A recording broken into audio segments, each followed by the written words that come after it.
everyone. I'm Diane Decker, Director of Communications for the Presbyterian Mission Agency. Welcome to Being Matthew 25. Over the next 3 months, we are counting down to the Matthew 25 Summit, an invitation to innovation. It'll be held in Atlanta, January 16th through 18th, and we are going to be spending the next couple of months highlighting some of the speakers, the workshops, and opportunities for engagement at that summit. You know, taking on systems of oppression is difficult, messy, and holy work. Social and racial justice, poverty, housing, and education, those are all issues that require not only dedication and inspiration, but innovation. And that's why we hope you will join us January 16th through 18th in Atlanta, Georgia, for the first ever Matthew 25 Summit, an invitation to innovation. Step into a world of boundless possibilities where innovation takes center stage. The Matthew 25 Summit is your gateway to unleashing the power of creative thinking, collaboration, and action. So mark your calendars, join us in Atlanta as we embark on a journey that transcends the ordinary and dares to reshape the future.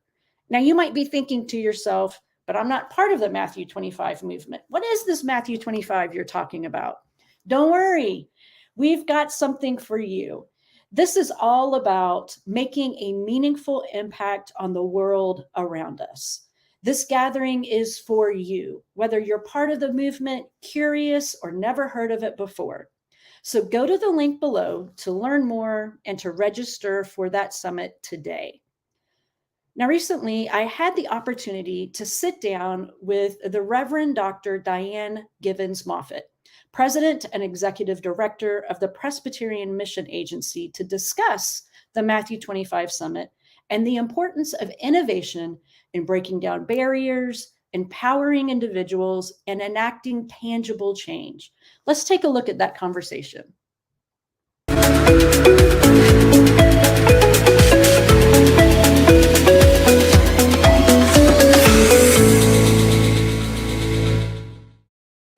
Hey, Diane. Hey, Dee. How are you? Good. It's good to see you again. Yeah, same here. Matthew 25 Summit, an invitation to innovation. Yes. Why innovation? Why is innovation so important to the Matthew 25 movement? I think innovation is important to being a believer, period, right? But particularly in the Reformed tradition, we're, once Reformed, always reforming, always thinking about and discovering new ways and new methods to share the same message. And given the complexities of living in post-COVID, and I'm saying post-COVID knowing that there's still a lot of COVID, but it does not have the kind of devastating effect it did a couple of years ago. But living in this time when being the church is changing, we're being transformed. And so we've got to look at new ways of getting this gospel message out so that people will know that who we believe in and what we have is real and makes a difference. So how do communities become communities? How do we talk about God in a way that is inviting? And then how do we do our ministries in such a way that they are certainly, we were always meant to be mission focused, but sometimes we get so internally focused. So how do we begin to leverage our churches to do some exciting things? There are many ways in which to come alive as we're serving our community, and that's what I'm learning through Matthew 25. So that innovation part is the encouragement to think outside of the box. If God indeed does a new thing, and we believe God is doing that, then can we perceive it? And can we be changed by it? Well, and that, you said, can we perceive it? And that reminds me of our Isaiah scripture that here in the Presbyterian Mission Agency, you've lifted up for us to be thinking about. I am doing a new thing. Can you perceive it? Yes. What is emerging for us? What do you see emerging in the Matthew 25 movement? Well, I see a lot of churches that are really taking the poverty and racism piece seriously and doing new things. A lot of affordable housing. We have housing that needs in many of places around our country, and churches are realizing that they can be a beacon of light for that. And so really taking buildings, sometimes old buildings that seem like, oh my gosh, this is draining us. Those liabilities can be our very assets. And leveraging it with developers and certainly talking first with community residents to see what the needs are, and building these facilities where in some cases the church is actually housed inside. One church built like 181 units, in Synod of the Mid-Atlantic. I'm not going to try to call the name of the church because I just found out about this. I'm finding out about these things daily. And their church is housed perpetually in that place. And so they have a way in which to nurture the community. It's set up there. Sounds very organic. Very much so. And really relationally driven. Right. To be living day to day in the midst of your community. Isn't that what the Matthew 25 movement is about, right? To be in the midst of, be the change in the world. Yeah, being the change that you want to see. So you've got those kinds of things. You have churches that are doing for-profit pieces in order to serve the community for a particular way, but then using those funds to, again, help the ministry. So you have that kind of thing. Different ways of leveraging what God has given to us. What's in your hand, Moses? You know, Moses had the staff, and God was saying, part the sea, and, we're going to do that. What's in your hand? There are so many gifts and talents and opportunities that we have to be love with skin on it, to be the presence of Jesus in the midst of communities that are filled with pain, and that pain is not just outside, some of it is in the church. And so the issue is, how do we be the church? And so that takes us in many creative directions, depending on the context that we are ministering in and what we believe the Spirit is calling us to do in that place. So at the Matthew 25 Summit, it's January 16th through 18th in Yes, Atlanta, Georgia. we can say it again. These are the types of stories. These are the types of innovative, creative, transformative ways that participants will be able to learn about. Is that workshop speakers? We're having all kinds of great folks come. Yes. What are you most looking forward to? I think that you're saying it. We are a connectional church, and so we have done many virtual Matthew 25 gatherings.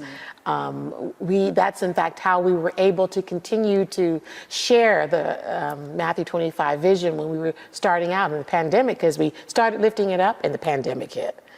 And yet we have 50% of our presbyteries, we have 100% of our programmatic synods, thousands of people across the nation, different groups, agencies that are Matthew 25 in addition to our congregations.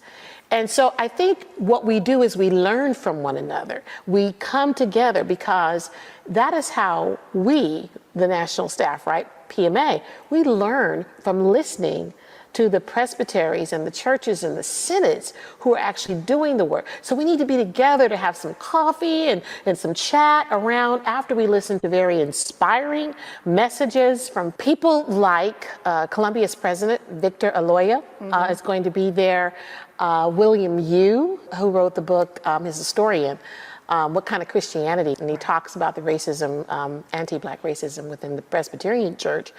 We'll have people talking about poverty. We'll be talking about all of the intersectional pieces, climate change and gender justice, heteropatriarchy and militarism. So it's going to be just coming together to learn from one another, to hear, to be inspired, and hopefully to get some practical tools so that people who perhaps are still looking at how do I embody, because it's one thing to join the movement, but how do you embody the movement? How does this start to take root in your particular church, Presbyterian Synod? That's what we really want to make sure that people are equipped and that they know about the resources we have, because we've got a lot of resources, but people don't always connect with those resources. So sharing the resources that we have developed in response to folks who are doing this work, hearing from people who are doing this work, being inspired, coming together, and knowing that God is in the midst of this.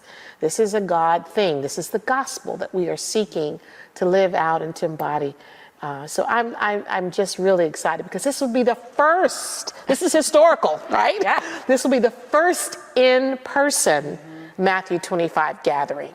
So and one of the things that I really love that you and the planning team have been so intentional about is this is not only just for groups and churches and synods that are already part of the movement, but this is open to everybody. Absolutely. So even those who might not be part of the Matthew 25 movement are welcome to come. And I understand there's 2 different tracks. This is something where people who are interested in learning more about it, talking with people who are doing it, perhaps people who are not, answering those questions, all of that will be happening at the Matthew 25 Summit. So yeah, it's not just for people who are actually doing that work, but it's open to whoever is interested, wants to find out about it, how to do some things better, and sharing stories, listening to stories, sharing stories. I mean, there's some really wonderful things that God is doing through churches of all sizes, rural churches, urban, suburban, large, small, in the new worshiping communities. God is at work in all of this. But we shouldn't be surprised. This is the gospel. Thank you so much for taking the time to be with us, for giving us a glimpse of what the Matthew 25 Summit will be, an invitation to innovation, January 16th through 18th in Atlanta, Georgia. Oh my gosh, so I'm looking so forward to it. Thank you for having this time with me too, and taking this moment. Thanks. Appreciate you. Yep, you too. Friends, I hope that you will join me in January 16th through 18th in Atlanta, Georgia, as we explore how the Matthew 25 principles are driving innovation, empowerment, and change. Again, at the Matthew 25 Summit, an invitation to innovation. We're going to be dissecting how the core principles of Matthew 25 are not merely words, but driving forces for innovation that break down barriers, empower individuals, and enact tangible change. We're going to be diving deep into stories of transformation. You can come and witness firsthand the innovative projects that are shaping communities, that are transforming towns, and become part of a movement that's redefining what is possible.